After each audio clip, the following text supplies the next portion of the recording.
আমি পূৰ্বতে কৈছিলোঁ যিসমূহ স্থান আছিলে উচ্ছেদ কৰিলে, উচ্ছেদ কৰাৰ পাছত সেই স্থানসমূহত আচলতে পৰিৱেশ এটা গঢ়ি তুলিবলৈ আচলতে বৃক্ষৰোপণেৰে আচলতে পৰিৱেশ গঢ়ি তুলিবলৈ ছাত্ৰ সন্থাৰ তৰফৰ পৰা আমি কৈ আহিছিলোঁ। আৰু স্থানীয় বিধায়ক বিশ্বজিৎ ফুকন ডাঙৰীয়া আচলতে জুবিন গাৰ্গৰ নামত আচলতে তেখেতে যি হাতীডুবি অঞ্চলত তেখেতে প্ৰথম পৰ্যায়ত যি 5,000 পুলি ৰোপণ কৰি আচলতে যিটো জুবিন গাৰ্গৰ নামত আচলতে এই অঞ্চলটো এটা পৰিৱেশ গঢ়ি তুলিবলৈ চেষ্টা কৰিছে। তাৰ বাবে আমি সদৌ অসম ছাত্ৰ সন্থা তথা মহকুমা ছাত্ৰ সন্থাৰ তৰফৰ পৰা আমি বিধায়ক মহোদয়ক আদৰণি জনাইছোঁ। আমি ক'ব বিচাৰিছোঁ আচলতে এই অঞ্চলটোৱে নহয়, প্ৰতিটো অঞ্চলতে আচলতে গছ পুলি ৰোপণ কৰি এটা পৰিৱেশ সৃষ্টি কৰিবৰ কাৰণে আমি স্থানীয় বিধায়কগৰাকীক আমি বিভাগীয় কৰ্তৃপক্ষক অনুৰোধ জনাইছোঁ।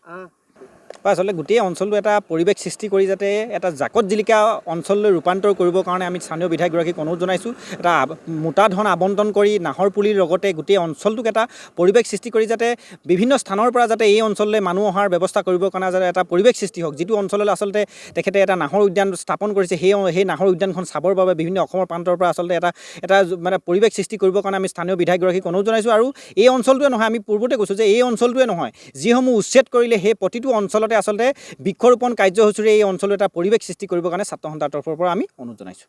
আমি পূৰ্বতে কৈছিলোঁ যিসমূহ স্থান আচলতে উচ্ছেদ কৰিলে, উচ্ছেদ কৰাৰ পাছত সেই স্থানসমূহত আচলতে পৰিৱেশ এটা গঢ়ি তুলিবলৈ আচলতে বৃক্ষৰোপণেৰে আচলতে পৰিৱেশ গঢ়ি তুলিবলৈ ছাত্ৰ সন্থাৰ তৰফৰ পৰা আমি কৈ আহিছিলোঁ। আৰু স্থানীয় বিধায়ক বিশ্বজিৎ ফুকন ডাঙৰীয়া আচলতে জুবিন গাৰ্গৰ নামত আচলতে তেখেতে যি হাতীডুবি অঞ্চলত তেখেতে প্ৰথম পৰ্যায়ত যি 5,000 পুলি ৰোপণ কৰি আচলতে যিটো জুবিন গাৰ্গৰ নামত আচলতে এই অঞ্চলটো এটা পৰিৱেশ গঢ়ি তুলিবলৈ চেষ্টা কৰিছে। তাৰ বাবে আমি সদৌ অসম ছাত্ৰ সন্থা তথা মহকুমা ছাত্ৰ সন্থাৰ তৰফৰ পৰা আমি বিধায়ক মহোদয়ক আদৰণি জনাইছোঁ। আমি ক'ব বিচাৰিছোঁ আচলতে এই অঞ্চলটোৱে নহয়, প্ৰতিটো অঞ্চলতে আচলতে গছ পুলি ৰোপণ কৰি এটা পৰিৱেশ সৃষ্টি কৰিবৰ কাৰণে আমি স্থানীয় বিধায়কগৰাকীক আমি বিভাগীয় কৰ্তৃপক্ষক অনুৰোধ জনাইছোঁ।